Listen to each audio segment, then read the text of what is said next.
الشيطان الرجيم بسم الله الرحمن الرحيم الحمد لله والصلاة والسلام على من لا نبي بعده وبعد.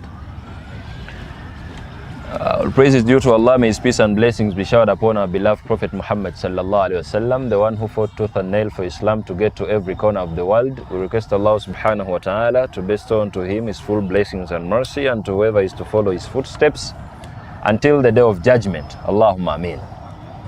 I take this opportunity to deliver the salam from the Gulu society. You people, I always tell you, travel and explore. Okay, you don't have a visa, you don't have a passport. Start in Uganda, you don't need one. Travel, go in the far southwest, north, east. Leave your comfort zone. We enjoyed Gulu, alhamdulillah. May Allah subhanahu wa ta'ala reward them abundantly. They hosted us well. We were welcomed with my team well. Ne batulabirira bulungi. Ne bangamba nti bagadde n'okumpa ku byokulya mbaleetereko. Naye nagenza olaba. I'm coming back on Sunday bijja kunvundako. Ne ngamba we shall just go there in a group. Nabawayiriza. Yes, but they delivered good. They delivered their salam to you. They sent you salam and I have delivered it. May Allah subhanahu wa ta'ala reward them abundantly. Ameen ya Rabbi. And actually we had our 48th episode there in Gulu. It was all about the gender war crisis. That's why I wanted you, I wanted you to also contribute onto it. Why do you hate us so much? We start with the ladies? Because olwairo jagala buli kaseera nze ayogera nzeka. I want us to dominate this session fenna wamu. Why do you hate us? Why do we hate each other? Tandikire eno, yes. Tandikire Seka Isa uno. Bamuwe microphone. Busungu buno buva Isa. Why do ladies hate us? Hey, yes.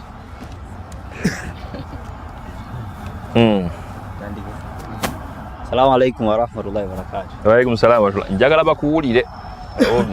Seka obusungu buva ku bintu ebiwerako. Bo weebuli. Weebuli. Ekisookera ddala ekintu ekisinga okuleeta obusungu ewaka. Ntani wa Musiraamu. Sente? Sente. Bade manyi balina kwagala bwagazi ng'oziina. Allahu akbar.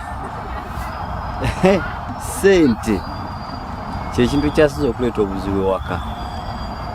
Sente ukasitazibula ewaka wezibanga zibaddewo ne ziggwawo mukyala ngaakukyawa. Allah gwe kennyini atandika okukutamu.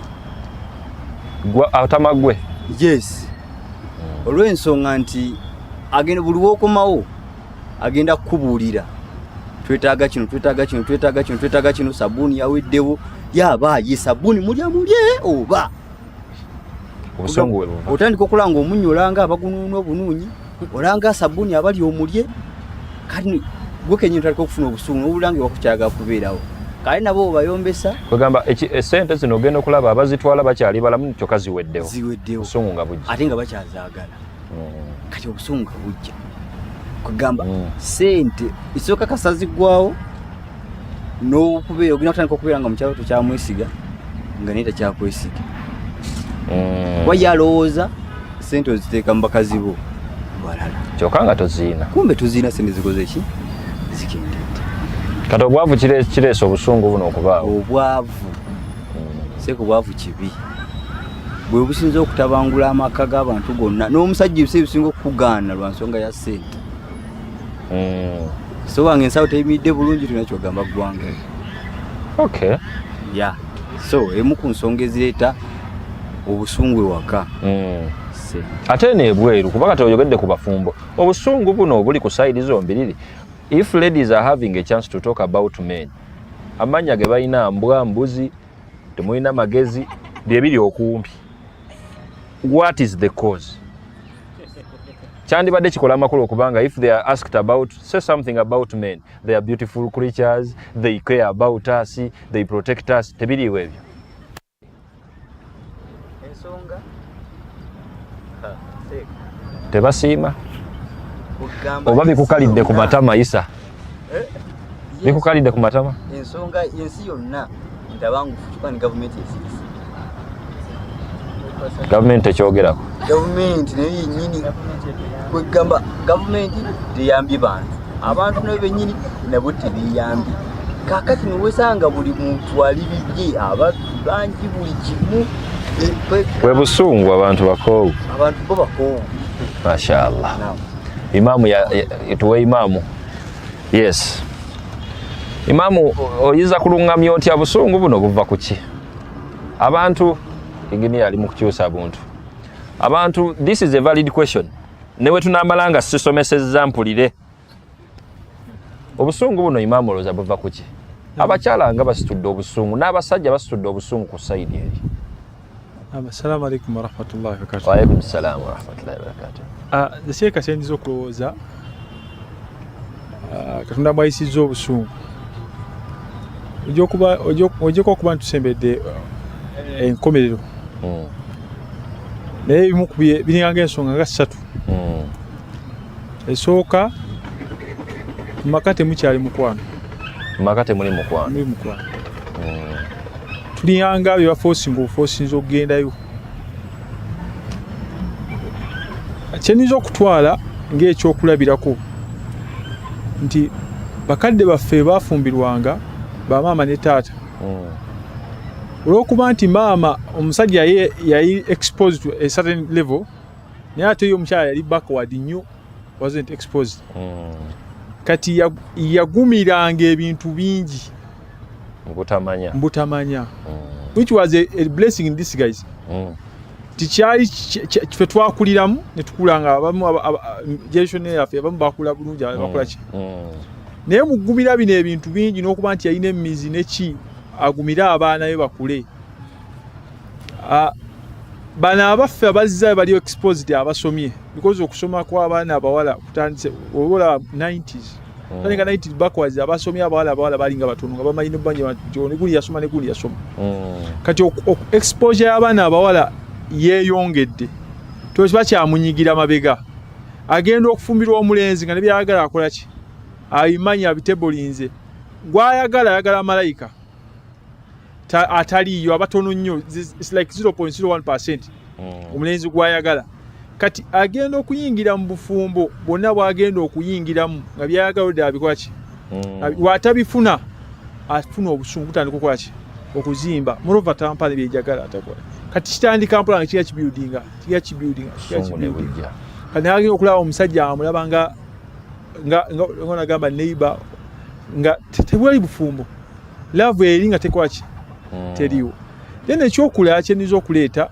ekyokubiri nti abaana bano abawala bayina abantu babe bebaagala ng'abantu bebaagala tebayina busobozi bubatwala mu kaseera ako naye nga ye gwe abakola ki kubanga otunya abaana abawala babeerawo n'omuntu nga ne batamuwadde 10 nga ye asobola okubeera nga ne basuze ku sementi basula kusula ku ki naye nga lukyali tasula mukola ki muwasa kubanga naye aba akyali muvuka mu ki naye nga wuli omutima gwe okola ki gwe gwagala kati bw'alekawo oyo gw'abadde ayagala n'asitula eddala agende anaasobola omuwasa wadde tamwagala is being pushed bamusindise bw'ayingira mu bufumbo asinkanya omusajja ne bw'anaagala nnyo tyomwagala singa tamuwa byayagala si tamwagala nga ye omuntu nga ye personally tuyinza okitwala nti generally abasinga mubaamu abaagala naye ngamba abasingira ddala enamba esinga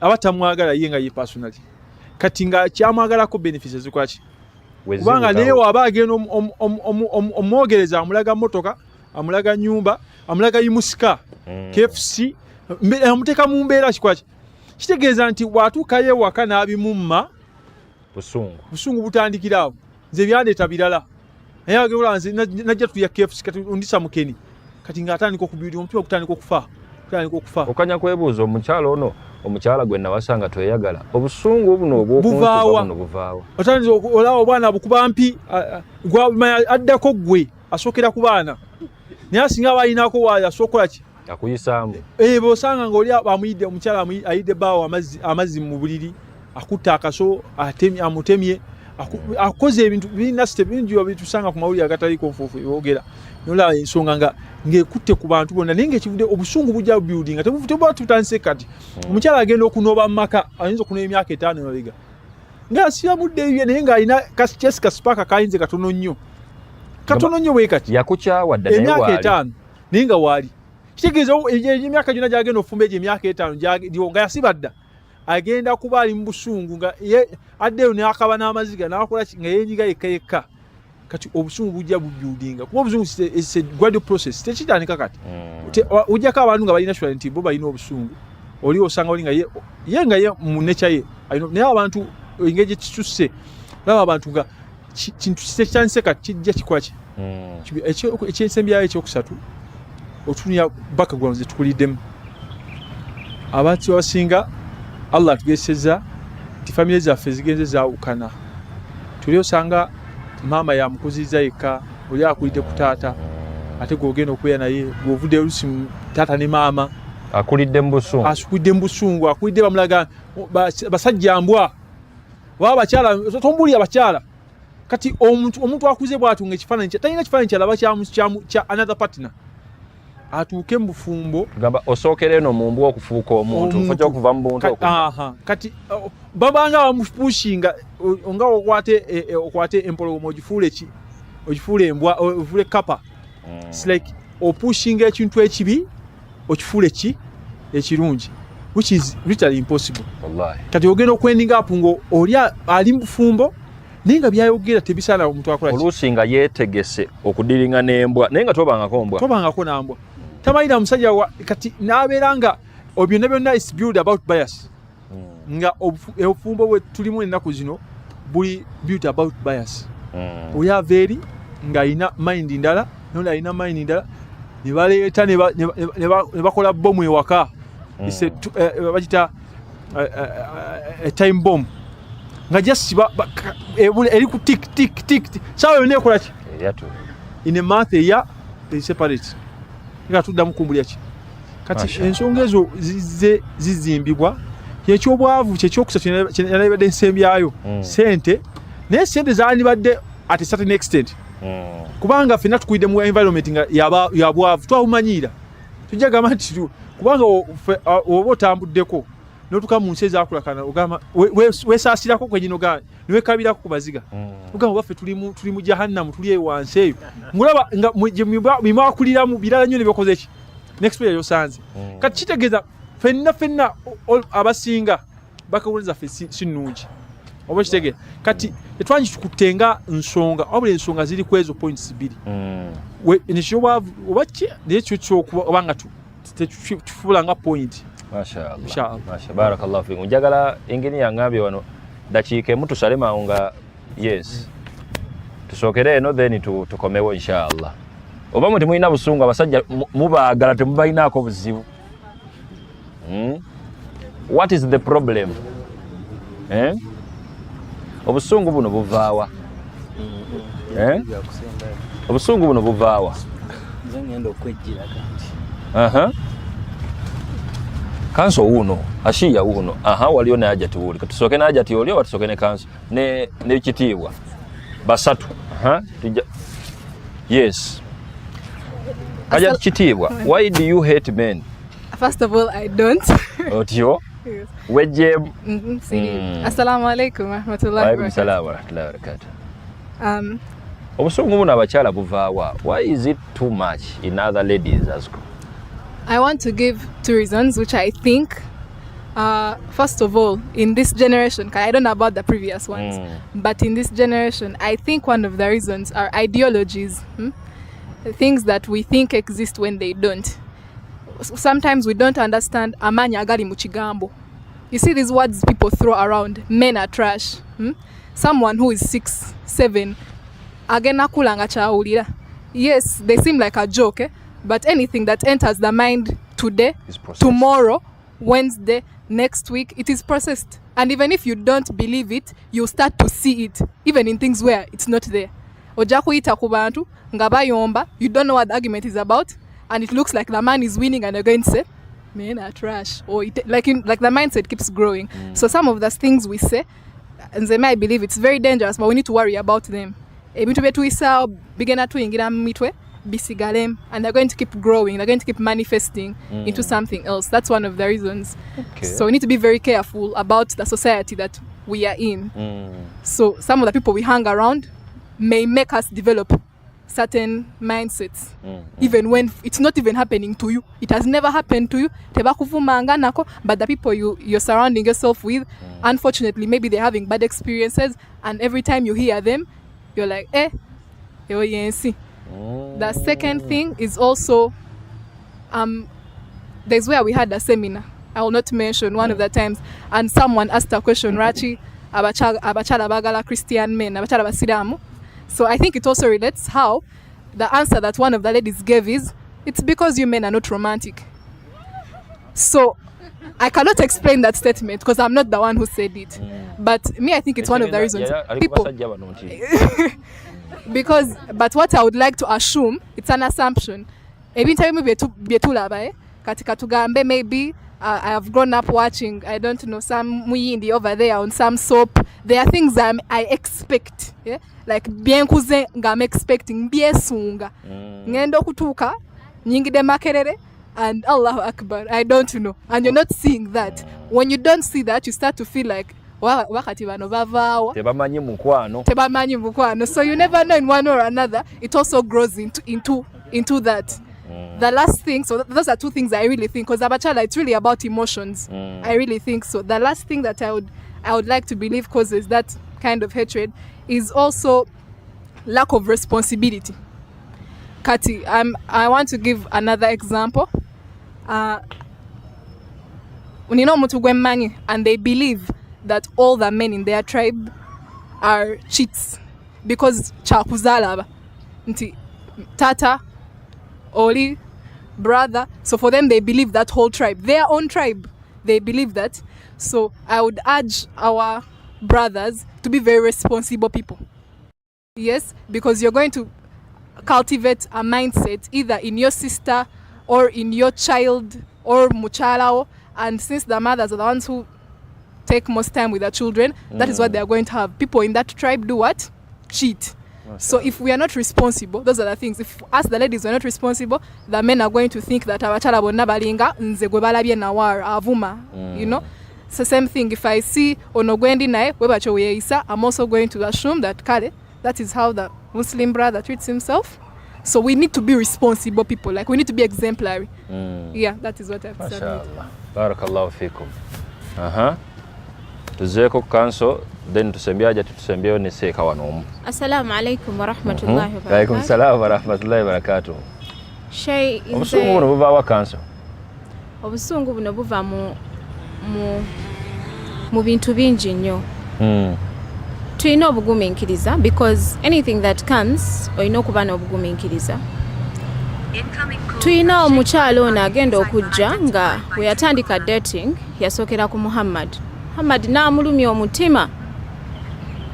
Kati kyagenda otambula nakyo olubeerera. It is nako abasajja am dating for fwa.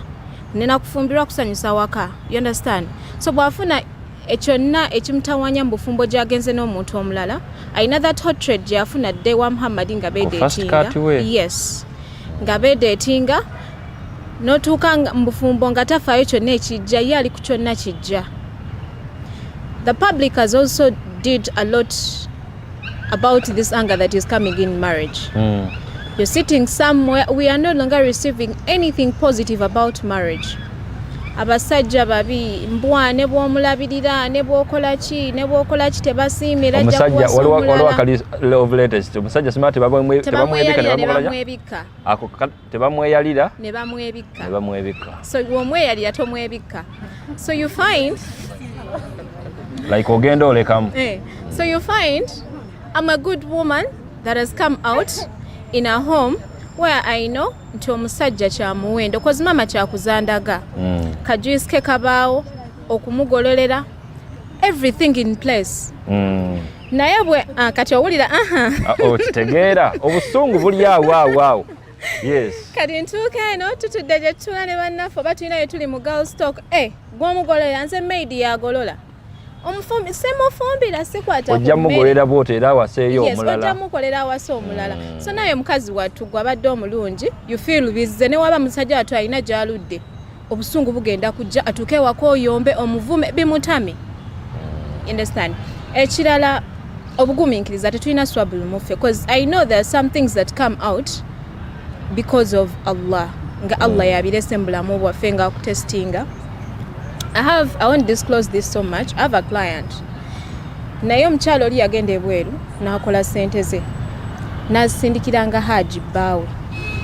Myaka 5. Nga mwa ku ssente. No, ng'azisindika beezimbe nga couple. But omwami ono yakutte n'akozesa ssente z'omukyala. Yakoma omukyala nga even a coin is not there. Naye omusakazi we yaze yakaabye and she felt like nze kankubulire kanso n'ebya Hajjati bintamye mbula ogenda mushirika omusajja oyo muloge. You feel that hunger?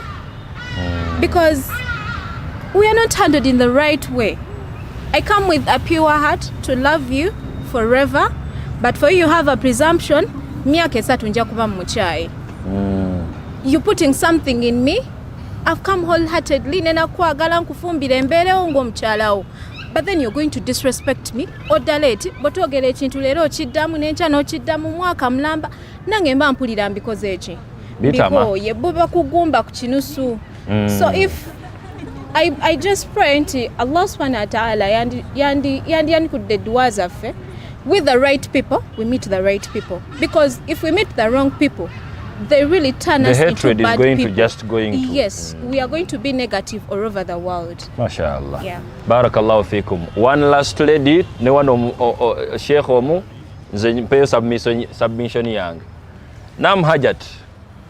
Yes. Hajati obusungu buno buvaawa mukulaba okukwa mu ddakiika. Assalamu alaikum wa rahmatullahi wa barakatuh. Wa alaikum salam wa rahmatullahi wa barakatuh. Mana mulizo obusungu lwaki tebabaagala? I would like to start with my submission, adding on Nawar's point. They run away from responsibility. They don't know anything about responsibility. They are not responsible. Then the second point, this one is mutual. Like what if not we don't want to understand each other. A woman fails to understand all those things. Omusajja akoma nga talese kabeerawo atandikira osobola okudda ate nga embeera naye mwennyini ava ku mulimu agiraba. So ladies don't understand men. Yeah. And men don't understand ladies. Yes, they don't understand each other. They have high expectations from each other, as Nawar said. Fenna oli aba asuubira nti omukyala ajja keera afumbe ebibumba afumba akatogo agolole essaati amala agenda akole akomewo omwami agenda okudanga amaze okubooboleza ettooke ebyo byonna nga mbikoze kyokka ate era nga ayagala neera nkole tusobole okufuna income because of how the world is running these days, which is not possible. So tulina okwesaasiramu fenna oli amanye nti ono omukyala it's not like the olden days nga bamaama be maybe nti mama we byakolera taata we he expects that very thing. Yerabidde nti mama we takola taata we yaleeta buli kimu, but at this time nze nkola yakola, so we need to have mercy fembi of the sides. MashaAllah. Then also I don't know if it's personal, but sometimes, not all of them, but some men are disrespectful. Yeah. That's why you hate them. They think women are over objects, like muli wansi bo bali waggulu nnyo mwe muli wansi since yasobola okuwasa abaana mwenna, so abalabanga oba ngambe ntya nti mwe muli eno, like even in normal life masajja bamanyira batya payo example. Example eva ku busungu sajja bamanyira batya.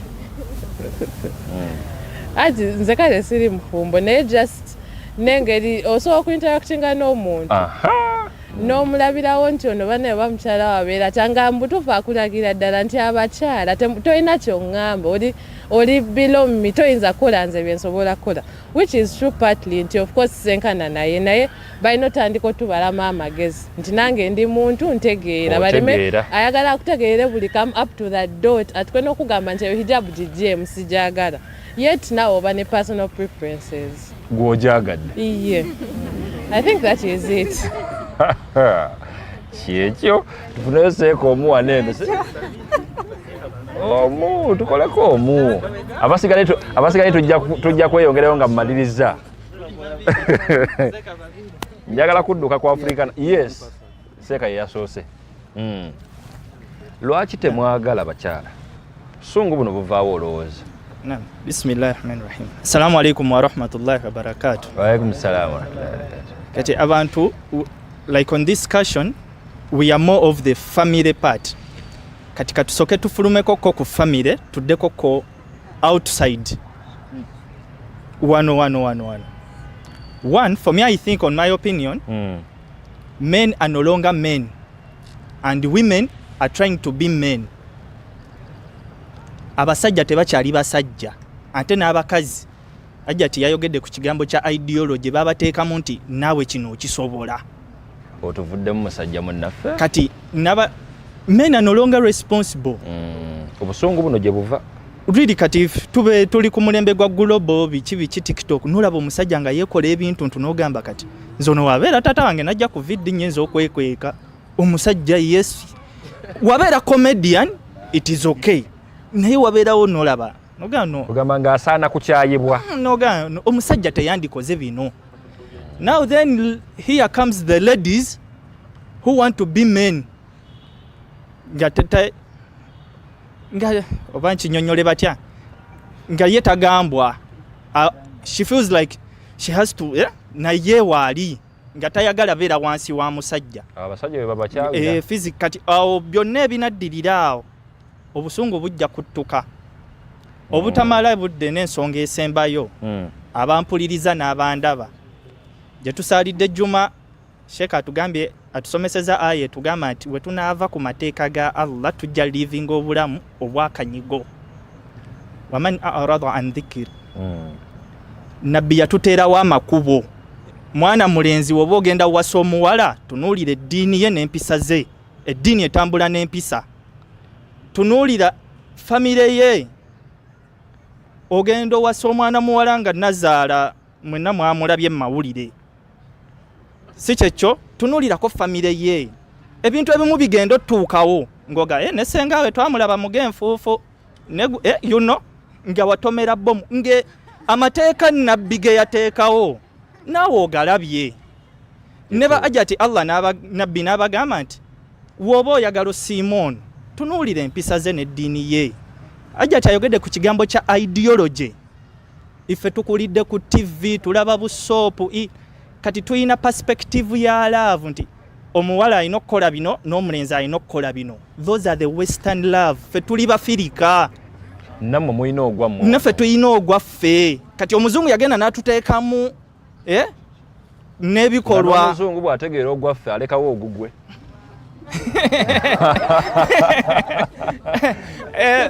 okongereza ku kyaseeka yensonga lwaki abakyala abazungu abasinga we banozaako ku basajja bakaddugala tebaba basigalawo. Okay, tuddeyo baseeka tuddeyo ko ku busiraamu tujja funa ku mirembe ne ba ajati tuddeyo ku busiraamu olw'okuba lavu nigazze akukola bye walaba mu firimu era yo maaso oyagala beetaata w'abaana maisha tanvanqa obulamu obwakanyigo kwevuma kwekuba ag'enfuufu bujja essaawa yonna. Assalamu alaikum wa rahmatullahi wa barakatuh. Bana ikatupozingemo katono. Kale.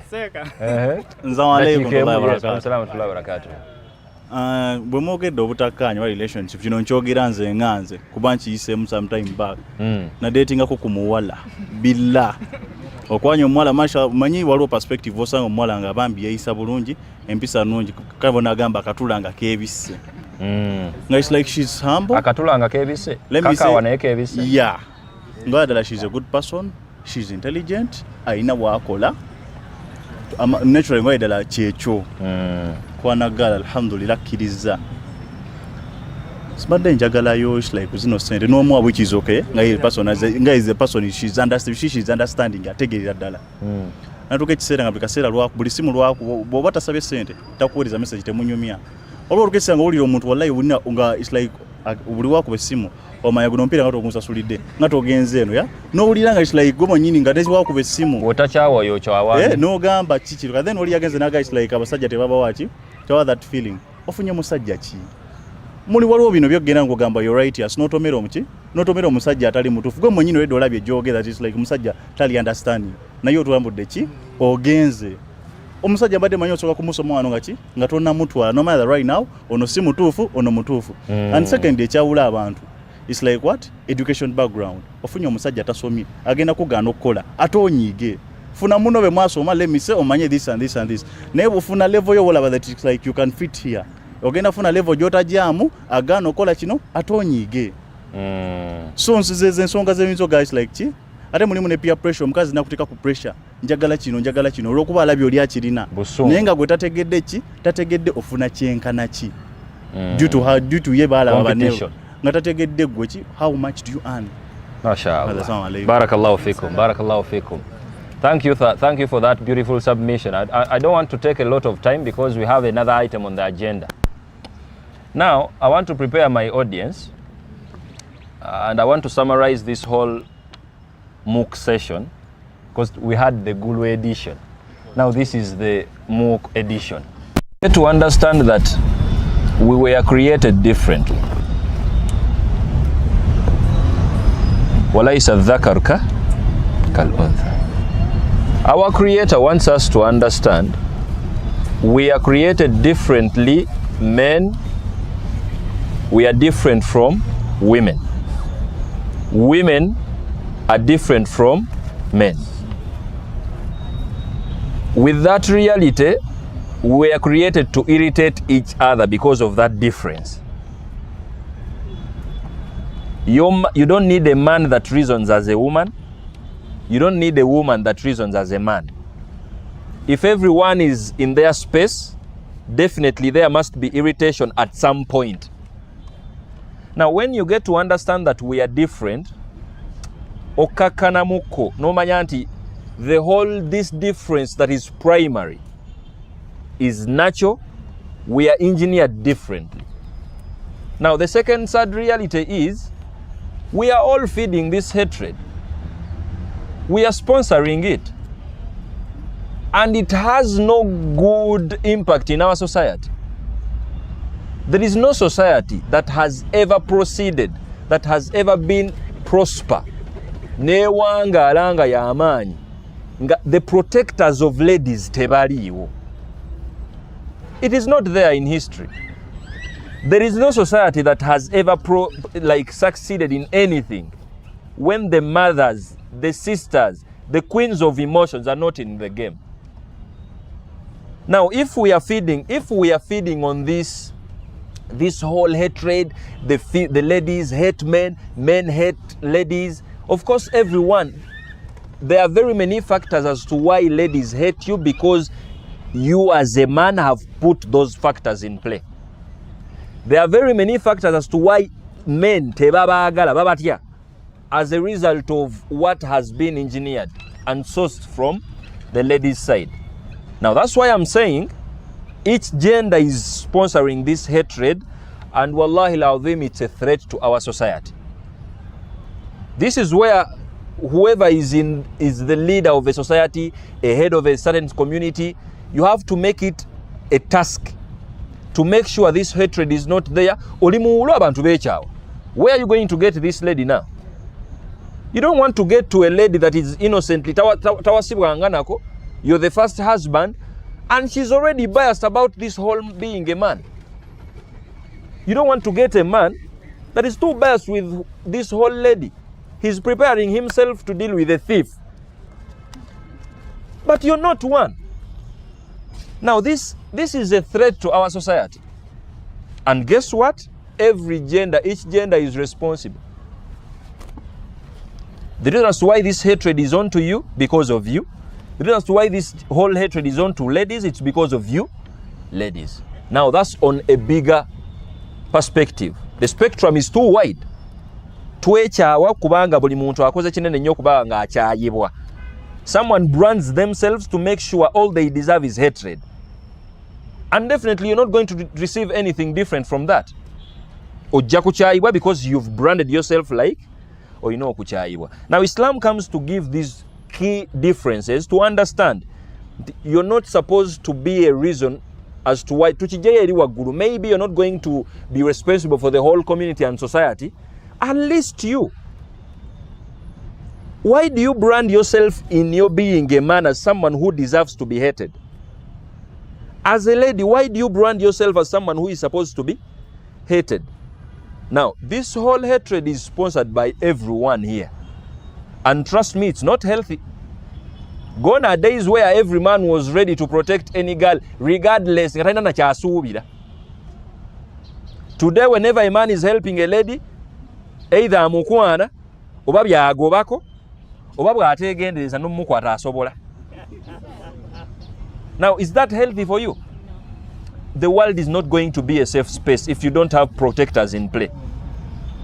You don't need men in your social circle. Okay, we are in a Ugandan context. You have a father as a man in your social circle. You have brothers. You even have your colleagues. Now, you need all these male figures in your social circle. Kubanga, they prioritize protecting as a lady because that is their role in a society that is primary. Newankubadde nga talina kyakusuubiramu kikendedde. Actually, this man actually asks you, before I do something, before I give you this umbrella, when it is ready, what are you going to give me in return? Now you're smiling. This world is going to... That's why Sheikh said, it's one of the signs of the day of judgment. When protectors are not doing what they do best, you're raped, you're victimized, baba manyira, basobola n'okubba. In town, I'm a Ugandan with you here. There is bakubba mu kibuga nga tewali musajja agobye mu byoyo. Weekiri wano olwaleero. Wallahi, it's not healthy for you, not even for your daughter. Maybe gwe weekuuma nnyo, but your daughter is coming tomorrow in this whole society. The number one question is she protected? Maybe your mother is out there. Now you need protectors in the game. You don't contribute on that hatred because in the long run you need protectors. Maybe they are not your father because talina wano. Just in case we are here, ladies and men, in case of any calamity right now, the manhood in us pushes us to make sure you are safe. Muyingiro muzikiti fe tufefe mukawo nenga mukoze mutya muyingidde. But trust me, if a calamity stands now, everyone runs away. Oba okwatiddwa oba ogenza otya na wano buli omwa nange muwalimu wammwe tekikwewunyisa kubanga nange ntambula n'enkola ntya nenvaawo. But back in the day, men were like, okay, newankubadde we are men, we are created as protectors for these, and that's why the world was safe. You remember the story of Islam, those who are well versed with the Islamic history. In Mecca, the reason why you never had very many stories of ladies here and there, because it was a hostile region by then. Ngentalo nyingi, ladies found felicity and peace indoors. Mwebye mujerega mbu abakyala bedda bali nnyo emmanju babajja emmanju bali emmanju kubanga entalo zaali nyingi. There were very many battles there, and when there is a battle, the safe space of a lady as the queen of emotions that nurtures another generation aina kubanga aliwa munju. Now men were out fighting battles as they were protecting their sisters, their mothers, all the titles, and their ladies in a community. That's way back. And in Medina it was something different because the levels of security in Medina, they were not like the same levels in Mecca. That's why you hear narrations where Aisha was a teacher to many companions. No, the ladies were empowered in Mecca, in Medina rather, as compared to Mecca, because the levels of security in Medina were top notch. They were elevated as compared to that in Mecca. Now this is the whole context. You really want to tell me that your grandmother and father that raised your father just because they are in the house? Definitely no. Those are the real queens. Check out our mothers today. You're too confused. You want to be effective at work. You want to be effective at home. Of course, you're not going to do because you're a human being. You have limitations. In the long run, after 20 years, you have indisciplined kids in the making, and you're going to retire with them. Now, definitely, this is the whole confusion. Now, that's why I'm like, it is a threat to our sociology. If you're a government official here, please take it to the meetings there. You have to discuss this with the government officers, the ministers, and so on, to make sure, if there is a case that is trying to ignite this hatred based on gender, it's not healthy for any community. Because you never know what happens tomorrow. If the males in your kanino singo baddo wangaira Saudi wandi baddo gamba okubanga ladies in their own community mweka, but you're with us here. The border guy you're going to take is a man, but he hates you. You're not even his wife, but he hates you. Where are you going to buy? At least you need that into every man you deal with, a man that is going to respect you and ready to protect you just in case. The same applies with you. You need every female in your social circle to be a queen of emotions. What will happen when your wife dies? Of course, you don't want to just take it up. You need a female figure in your social circle that is ready to give that emotional support to your kid.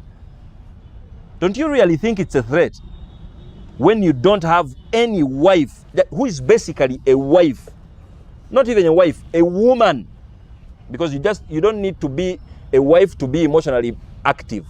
All you need is to be a woman.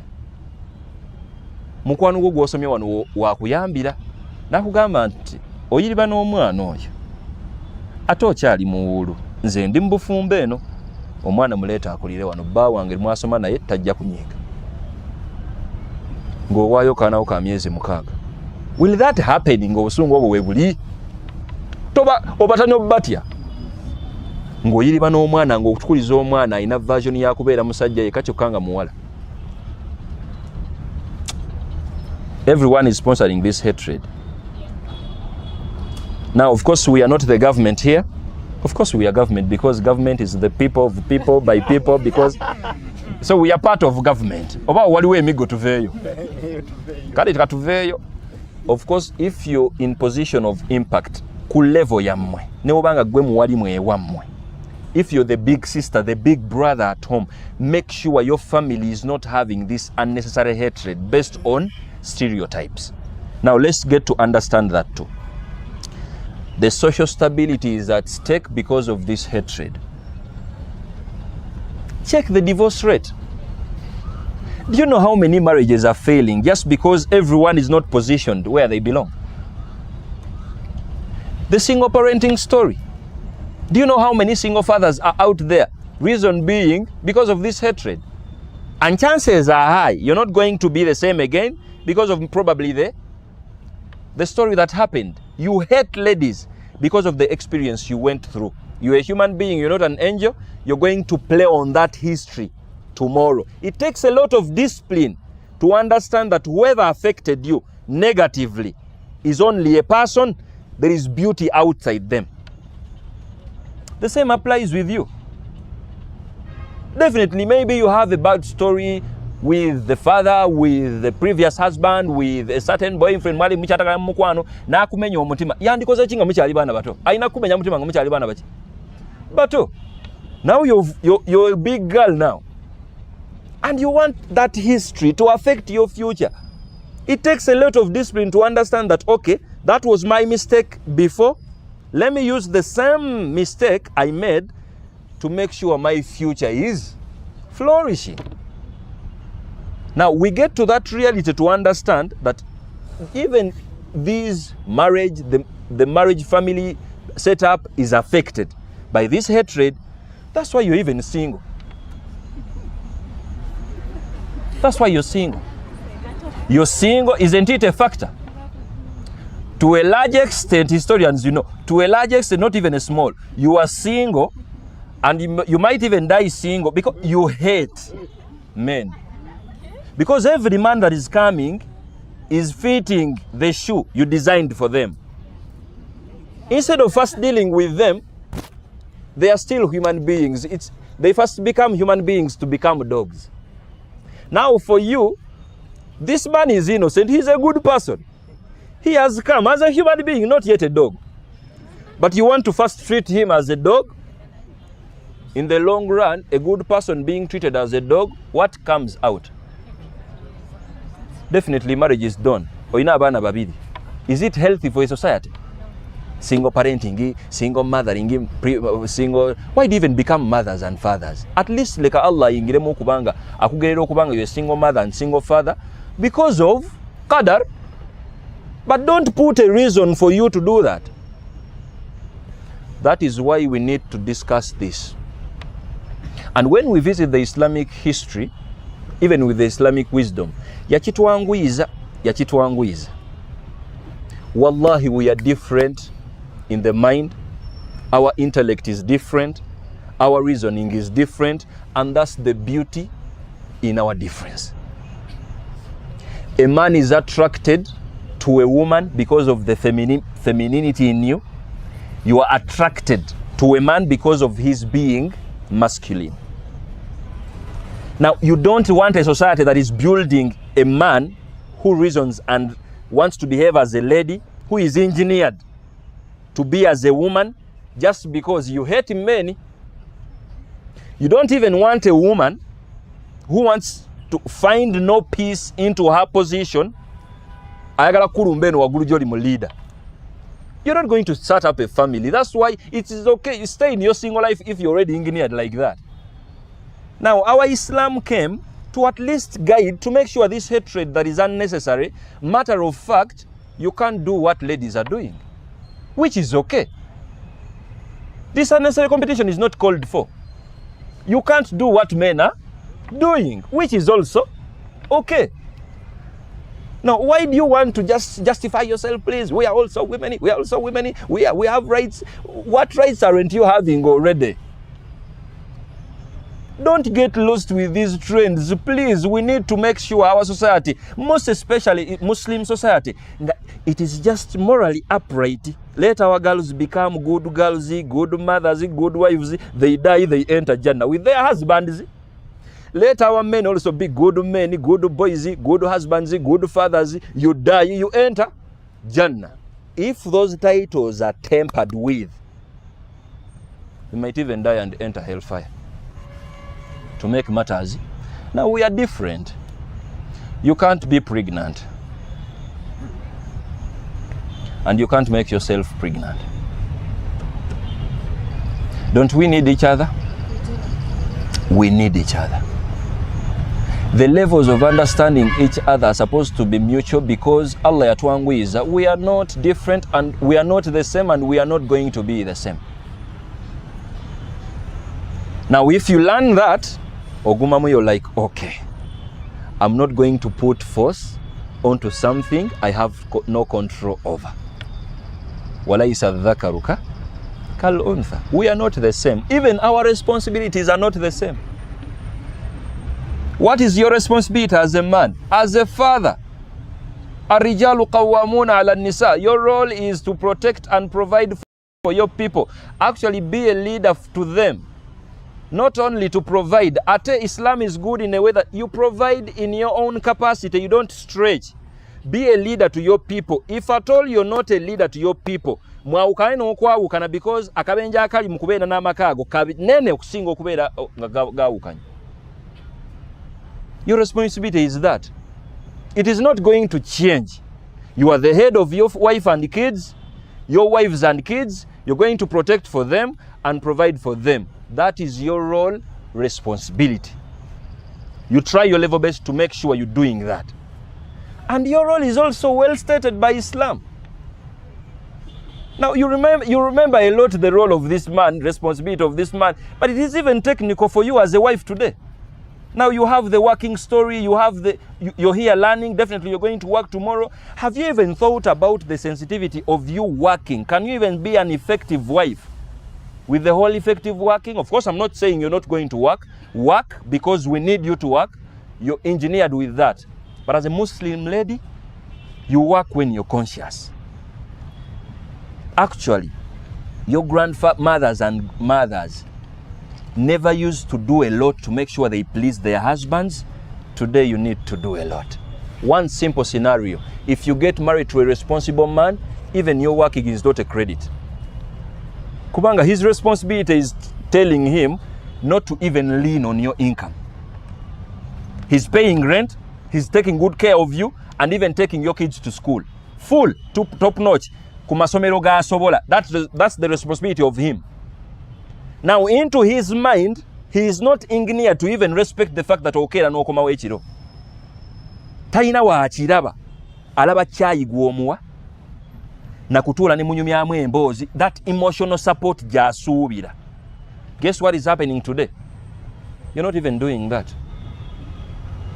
And the whole campaign you're having is my money is my money and your money is your our money.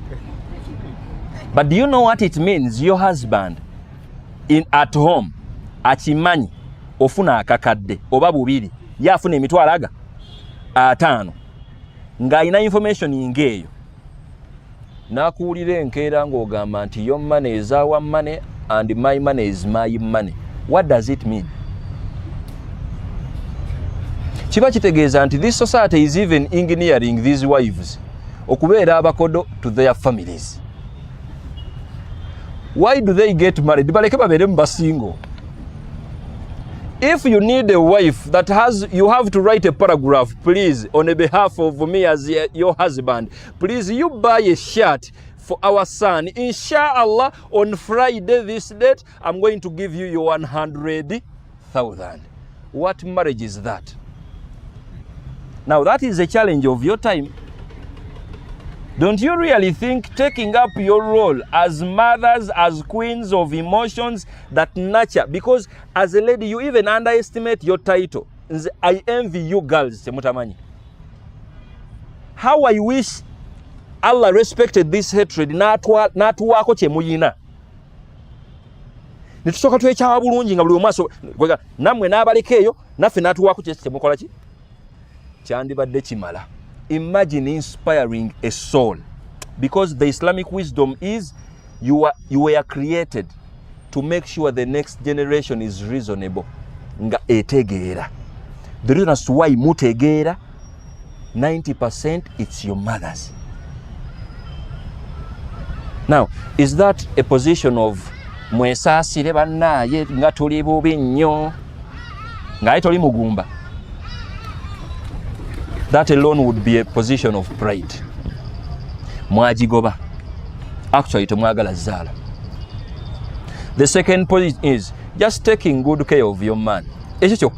Because Islam never went these details. Please prepare tea, prepare coffee, cappuccino. That is not necessary. The Islamic role is just make sure you're taking good care of your. The way your mother took good care of your father is not the way today. Because time has changed. Maybe you're taking good care of your man is of your generation. Engineer that. Some of you are too unserious that your men go into saloons to make sure they just get that calming environment. Your man, you are a failure as a wife. Kitufu wasi kitufu. Now you are waiting for a khatib also to come and be like, please as ladies, even when you're learning, as in education, in any course you're doing, try at one time you have YouTube, learn these basics of making sure you win the attention of your man, kubanga you're taking good care of them, even when you're working. Okola ebiteetagisa, naye nga wandikoze ebyetaagisa n'ofuna n'obubonero. Don't you really think omusajja avudde mu ttaka lya Uganda nga wano mu economy nga bwemula ezunza akomyewo n'13,000 omuntu eyavudde wakanga ebirowoozo byonna bikoze bitya? Akomyewo ewuwo kyewakwata mu mutwe mazzi gookya mu flask nemmere ku plate n'omuviira. You're too unserious to that level. Don't you think you're also failing there? Now the role of a wife is just peace bringing. Oyinza n'obutamuwa mmere naye n'omuwa emirembe. True or false? Because peace is not in food. Maybe he doesn't even have appetite. Allah nabasasire. Eno hatred ebajjudde emitima. You are forgetting your roles. These men are not responsible anymore. You're not also caring anymore. What happens in marriage? Katugume Allah yatugerera. Ngamukuza baana, the father is telling the daughters, please, mulaba mama wammwe wampisa. You're also telling the kids, mugume nga nange wengumidde taata wammwe. Bwe mutandaba kutuula wano, but for 20 years baana mmwe enkoze enki? Bibagattako ki mukyala gwaswaza okubeera omukyala? Sit down, let everyone find confidence in their roles. Be protectors and providers, be caretakers. Now it is sensitive today kubanga chikaluba mukko because you have this whole battle in play. You want to be a protector and provider. Naye omukyala akumanyira. Of course you're a human being. You're not going to find peace in providing. Of course we are giving you this guidance, and even when you're upset, even when you're not in good terms, it shouldn't limit your providing. Naye tubyogerera muhalaka wano tetuli mmakaago. Maybe emmanyira gy'ommanyiddemu osusse red line yo. Omanyi kitegeeza okubanga omusajja agenda kukukuuma, agenda kuprovidingira, naye ng'omuvumye mu baganda be n'ebwerwa mikwano gyonna egiri close gimanyi ng'omusajja nga bw'atakola ki? Mutera kumanyira mutya wamma? Okumalako ki ekisinga okuluma? Aha. Musajja wo n'omukuba eggambo kale ayinza okuba nga kituufu tamalako. Naye lwaki ogamba abantu? Wallahi omusajja kati just imagine obufumbo obwo. Naye tube realistic. Imagine obufumbo obwo nga Semaka ali mmaka naye nga mukyala we yamwogeddeko gye bagula ebintu. Nti bbaawo oba bba wange ekisajja ekyo temumulabira kubanga yeekyanga mu office ku TV eyo, naye amazima gali nti yeetaageddwa. Wallahi Allah agera ebintu, the same information gwonyumyako just kunyumyako awo, tomanya gye bimutuukirako n'abifuna. Kikalubamukko kwongera akakadde. Tukajja musomera aya nti musajja gwe dagaba abaana bange bakuze nga musigaza Justin ya mubeera awo mufe buli omu agende muyegaane munye buli omu afune mulala mujjana. Now consider that kubanga obusiraamu bwaleka principle ng'eno ti as you're providing and protecting, that is your main role. Please do that. Be a leader. N'okubeera leader olwairo kyakyukamu. You protect your family from social media pressure. You protect your family from okumanyirwa. True or false? How many of you are prioritizing that? Mumulozo kuma tewali intalo ziri luddawa. Muziraba wano. Alhamdulillah tewali. Now your role as a protector is from what? You make sure you protect your family and kids from this whole drama eri mu nsi yonna. Now you have failed to protect your family. Bavu omwana wa asemba. Enkobogo. Kubanga you this unserious father, mukyala ona akwata omwana wa akyali innocent, talowooza na kulowooza, tasobola na kweyogera n'amuteeka mu public. You are a failure as a man. Basajja kutuswaza. At least you protect your scandal. Omwana ono kasooka akule 18 naye agulewo account ye. Your failure. Tomanyi ku protecting mukyala wo? Tomanyi. Actually you can't. Now everyone is just confused the era. Buli muntu ali just like that. Lwaki temujja kwekyawa? Now the objective of this session as we are winding up is please treat that hatred as it's supposed to be treated. Tokkiriza that hatred to affect your social circle okujjako ngeze direct. Not every lady is a thief. Not every lady is malice. Not every lady is unserious. my good students are here. Amagezi mwegali. Not every man tategeera, not every man adukubuvunanyizibwa, my good students are also here. Bw'omulaba nganga wali omanyanga just answaziza buswaza naye azimbiddwa okubanga muntu muki, muntu mulungi. Saba Allah subhanahu wa ta'ala atufuula abantu abalungi, and please let us remember that let everyone find peace in their role. Tewetaga beera musajja to be impactful. Actually we have it nti for a lady to be impactful in a society, positions zili well set, being a mother. Now you're not even proud mothers. Isongacho mwana wo mukwe katomogera na muogera. Just make sure you're nurturing well, you're creating. That is a good enough position for you. Bringing a soul to life, giving them disciplines, teaching them. Your failures as mothers, abantu mbawa budde, you still deserve the respect. Bawa kutunula takutegeera. You have failed as a mother. You're not effective as a wife. Kyokka bakutikira ku mulimu. Bakongera n'omusaala. Takutegeera. Kiringanga kubanga omusajja ali eno takulabirira. Talina kuvunaanyizibwa. Kyokka ssebo akukola amasajja ekirombo okooye. Would you even give them accolades into thank you for being a man? Buli muntu afune amaanyi mu their roles. Now even when you're advancing in knowledge, masters, degrees, mutegere that level of understanding bana yensomye naye tebina bikakwate na marriage kubanga even when you're getting married, masters degree ogifuna mu economics ofunye mu masters ne mu mateeka. Marriage ina dynamics ndala mukko with your masters. Ejo binabiga limteeka ku mabbali. Marriage is going to turn up. May Allah subhanahu wa ta'ala deal with this hatred agitujem, because it's not healthy for us. At least webange nsi yonna ino obusungu ng'obwo, gezaako gwe ne baganda bo, your friends, your circles, think like people who find interest in the other. You need women in your life, and you need men in your life. May Allah subhanahu wa ta'ala give us that understanding.